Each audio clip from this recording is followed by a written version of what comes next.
ప్రకాష్, వీళ్ళందరినీ చూస్తే కవిత్వాన్ని ప్రేమించిన వాళ్ళు, జీవితాన్ని అసలే వ్యామోహించని వాళ్ళు వాళ్ళంతా. అందుకే వాళ్ళ కవిత్వం ఇంత గొప్పగా ఉంది. వీళ్ళు చివరి దశకు వచ్చిన తర్వాత మొన్న మా అంజన్న పెంచేశారు ఒక దగ్గరికి వెళ్ళి ఎమర్జెన్సీ సమయంలో ఉరిశిక్ష పడినటువంటి భూమయ్య కృష్ణగౌడ్ వాళ్ళ లోపల భూమయ్య సతీమణి నాగమ్మ అని ఒక దగ్గర ఉంటుంది, కలిసి ఉంటామని ఊరికి అసలు వాళ్ళ జీవితం ఎట్లా ఉంది, ఆనాటి పరిస్థితులకి ఈనాటి పరిస్థితులకి ఏముంది అని ఉద్యమాల్లో ఉన్నవాళ్ళు కాబట్టి కొంత ఆసక్తితోటి వెళ్తే ఆమెను అడిగితే ఏం చెప్తుంది, నాకు ఏం తెలియదు అసలు, ఆమెకి ఏమీ తెలియదు అసలు. ఆ శిక్షలు ఏంటో, ఎమర్జెన్సీ ఏంటో, ఏదో మనిషి నా భర్త వేయదు, నా తాళి వేది, నా బొట్టు వేది, నా జీవితం ఇట్లుంది అనుకున్నట్టే ఉంది. అట్లాగే మొన్న కొత్తగా B6లో కూర్చొని చేసినటువంటి ఇంటర్వ్యూ చేశాను బాకెక్కను సంగ్రామ్ని. అన్నీ అడుగుతూ అక్కడ నీకు ఇప్పుడు ఏమనిపిస్తుంది, కోపంగా ఉందా బాధగా ఉందా అంటే బాకెక్ ఒకటే అన్నది, బాధ లేదు కోపం లేదు, ఏదో గడిచిపోతా ఉంది. నిజానికి ఎంతటి ప్రభాకరన్నతోటి గడిపిన జీవితం, ఆమె సతీమణిగా ఉండడమే సమాజం లోపల ఆమెకు గొప్ప గౌరవం అయినప్పటికీ కూడాను ఆ మోసిన బాధ, అనుభవించిన వేదన, అవన్నీ కూడా కళ్ళల్లో కన్నీళ్లు కూడా రానటువంటి, ఇంకిపోయినటువంటి ఆ సందర్భంలోంచి మాట్లాడినటువంటి మాటలు ఏముంది, కోపం లేదు బాధ లేదు, నడుస్తా ఉంది జీవితం.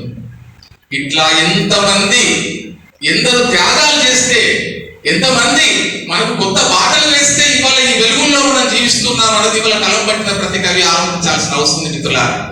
మనం ప్రభాకర్ని కనుక సరిగా అర్థం చేసుకోవాలంటే, ప్రభాకర్ని కనుక మనం ప్రేమించాలంటే, ప్రభాకర్ని కనుక మనం ఆదర్శంగా తీసుకోవాలంటే ఖచ్చితంగా ఈ సమాజ మార్పు కోసం పనిచేసినటువంటి ఎందరెందరో త్యాగమూర్తుల పక్కన ప్రభాకర్ ఉన్నాడు. కాబట్టి ఆ అమరత్వమే ఇవాళ మనం నడిపించే దారిదీపంగా మనం భావించాలి. కవిత్వం అందరూ రాస్తున్నాం, మనం ఇవాళ రాస్తున్నాం. ఏం రాస్తున్నాం, ఎట్లా రాస్తున్నాం, ఇస్తే నమ్మ వాయనం, పుచ్చుకుంటే నమ్మ వాయనం అన్నట్టు పుస్తకాలు ఇచ్చుకుంటున్నాం, పుస్తకాలు తీసుకుంటున్నాం.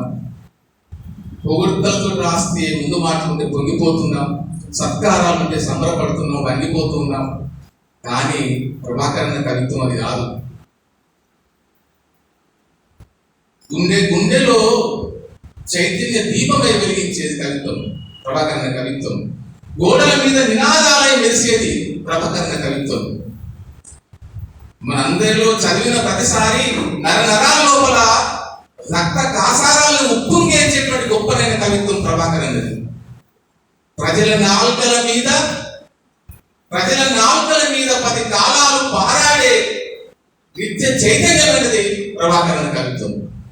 అందుకే ఇవాళ ఆ ప్రభాకరన్న అవార్డు తీసుకోవడం అంటే నిర్మలమ్మ నిజంగా ఇందాక అన్నాను, జీవగడ్డలో నీ మొదటి కవిత వచ్చిందమ్మా, అమ్మో మామూలు విషయం కాదు. ఒక చారిత్రక, అదొక జీవగడ్డ అంటే ఒక చారిత్రక పాత్ర, గొప్ప చారిత్రక పాత్ర పోషించినటువంటి పత్రిక. అందులో పనిచేసిన విలేకరులు ఇప్పుడు గొప్ప గొప్ప స్థానాల్లో ఉన్నారు. గొప్ప స్థానం అని చెప్పంటే దేవేంద్ర ఉన్నాడు, చాలా మంది గంట చక్రపాల్ ఉన్నాడు, చాలా మంది లిస్ట్ అంతా ఉంది. కానీ ఆ జీవగడ్డ అందించిన చైతన్యం అప్పుడు 8వ తరగతి చదివినప్పుడే నిర్మలం అంటే కొన్ని ఉంటాయి, భవిష్యత్తు నిర్దేశించేది కొన్ని ఉంటాయి నిజానికి. అట్లా ఆమె అక్షరాలు జీవగడ్డలో ఉన్న అక్కడ ప్రజలకు అందినంటే నీ గొప్ప జన్మ ధన్యమైన. అట్లాగే ఇవాళ అలశెట్టి ప్రభాకరణ పురస్కారం తీసుకోవడం అంటే కూడా నీ కవిత్వ జీవితానికి, సాహిత్య జీవితానికి గొప్ప మలుపు.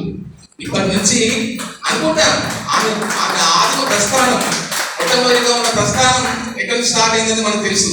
సోదరిగా మన మధ్య తిరగాడుతూ, మనందరినీ గమనిస్తూ, పెద్దవాళ్ళు మాట్లాడిన మాటల్ని వింటూ ఎంతటి ఆమె దృక్పథంలో మార్పు వచ్చింది, ఆమె చైతన్యంలో మార్పు వచ్చింది, ఆమె ఆలోచనలో మార్పు వచ్చింది, ఆమె అక్షరాల్లో పదవి వచ్చింది.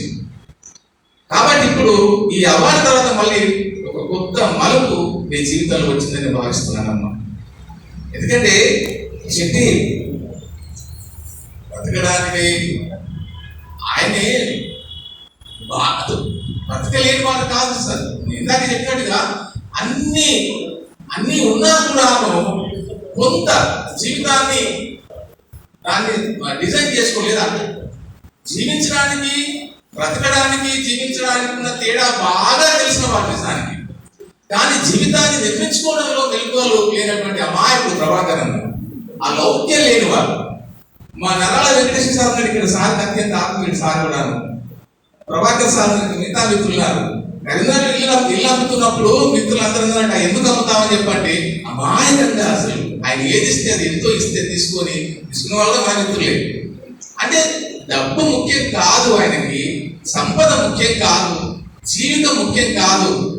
ఇప్పుడు ఇంకా చెప్పాలంటే ఒక వేమన తాను సాహిత్యాన్ని ఆరంభించిన తర్వాత కవిత్వాన్ని పద్య రూపంలో కవిత్వాన్ని చెప్తున్నప్పుడు ఆయన్ని మొత్తం పడుకుంటే లేస్తే రాయడమే ప్రపంచాన్ని చూసిన అధ్యయనంలోంచి, ప్రపంచాన్ని అర్థం చేసుకున్న అధ్యయనంలోంచి నా దృష్టిలో ఈనాటికి వేమన నిర్మించిన కవి లేడు ఒక ఆస్పెక్ట్ లో చూసినప్పుడు.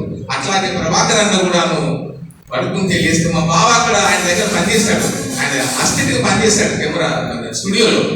రాస్తుంటే నచ్చకుండా చింపి పాలిస్తుంది, రాస్తుంటే నచ్చకుండా చింపి పాలిస్తున్నాడు. అవన్నీ మా ప్రభాకర్ బాబు చూసిన విషయాలు చెప్తా ఉన్నాడు. ఒక అన్నమయ్య లాగా, ఒక వేమన లాగా, ఒక వీరబ్రహ్మలాగా సమాజానికి చెప్పాలన్న తపనలోంచి సమాజానికి ఏం చేయగలను అన్న కరెక్ట్ నిజమైన ఏ లౌల్యాలు లేకుండా, ఏ కోరికలు లేకుండా, దేనికి లొంగకుండా కేవలం సమాజాన్ని చైతన్యపరచడానికే తన అక్షరం. అంటే సాహిత్యం ఎంత గొప్పది, కవిత్వం ఏం చేస్తుంది, కవిత్వానికి శక్తి ఏంటని బాగా ఎరిగిన వాళ్ళు శక్తి నిజానికి. అందుకే అంత గొప్ప కవిత్వాన్ని అందించగలిగారు.